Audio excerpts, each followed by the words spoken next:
একটা হিন্দু ভোট কোথাও যাবে না। এমনকি প্রচুর মুসলিম লোকের ভোটও পাবে। মাসুদকে জেল খাটিয়েছে বিজেপি করে, শিক্ষিত যারা তাদেরকে করে, এসব করে কিছু হবে না।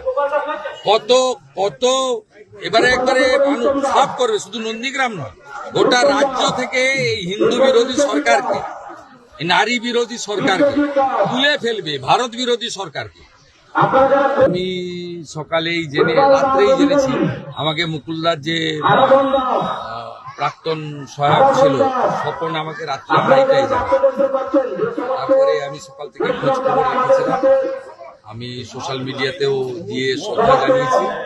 বিধানসভাতেও আসলে আমাদের বিজেপি এমএলএরা সেখানে মাল্যদান করবেন এবং আমি ঘণ্টাখানিক আগে হাপুনের সঙ্গেও টেলিফোনে কথা বলি। তিনি একজন রাজনীতিবিদ ছিলেন, আমার সঙ্গে ব্যক্তিগত সম্পর্ক অত্যন্ত সুমধুর ছিল। যা বলেছে করুন, যারা ভারতীয় নয় তাদের নাম থাকবে না, সে হিন্দু হোক মুসলমান হোক, ভারতীয় যারা নয় তাদের নাম থাকবে না।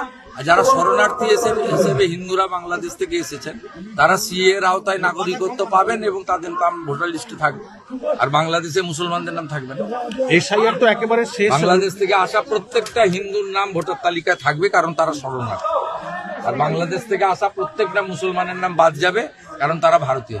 আর ভারতীয় হিন্দু হন মুসলমান হোক, প্রত্যেকের নাম থাকুক আমরা চাই। তৃণমূল গুন্ডাদের পার্টি। এখানেই ডান দিকে চিল্লগ্রামে খুন করেছে দেবব্রত মাইতিকে, এদিকে বাম দিকে মনসা বাজারে খুন করেছে রথিবা লাড়িকে। অত্যাচারী পার্টি। এই দেখুন আব্বাস এর নামে মার্ডার কেস করেছে, সব হাইকোর্ট থেকে বের হয়েছে, একে জেল খাটিয়েছে। এই মাসুদ মোটামুটি তৃণমূল করতে হবে, মুসলমান হলেও তৃণমূল করতে হবে। ওই জন্য আইএসএফ পেটানি খাচ্ছে। এই বর্বর আবর্জনা যদি পশ্চিমবঙ্গে থাকে, ওরা কোনো পার্টিকে রাখবে না। কিরকম কিনছে দেখছেন না, ডায়মন্ড হারবারে কিনছে, কেজি ধরে কিনছে। এখানে একজন আমাদের পঞ্চায়েত মেম্বারকে কিনেছে, পয়সা দিয়ে কিনেছে, ওর মধুয়া স্বামী পয়সা দিয়ে কিনেছে।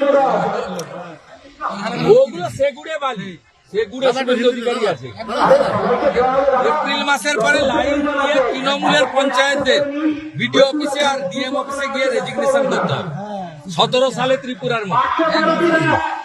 সরকার বিজেপি করছে, লিখে রাখুন।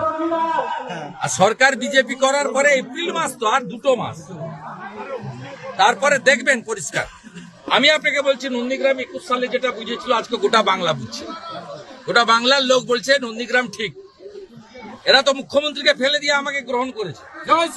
এরা অনেক কিছু পায়নি, পাওয়ার আশাও করে না। শান্তিতে রাখার কাজটা অন্তত আমি করেছি।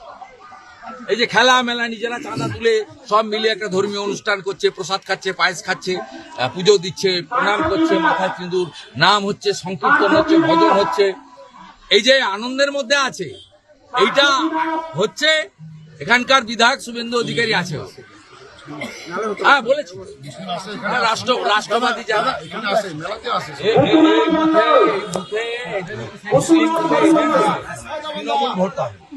গরিব মুসলমানদেরকে ঠকিয়েছে। যত সুযোগ সুবিধা আছে, সুযোগ সুবিধা সুফিয়ানরা নিয়েছে, সাউদ্দিনরা নিয়েছে, কোন গরিব মুসলমান পায়নি।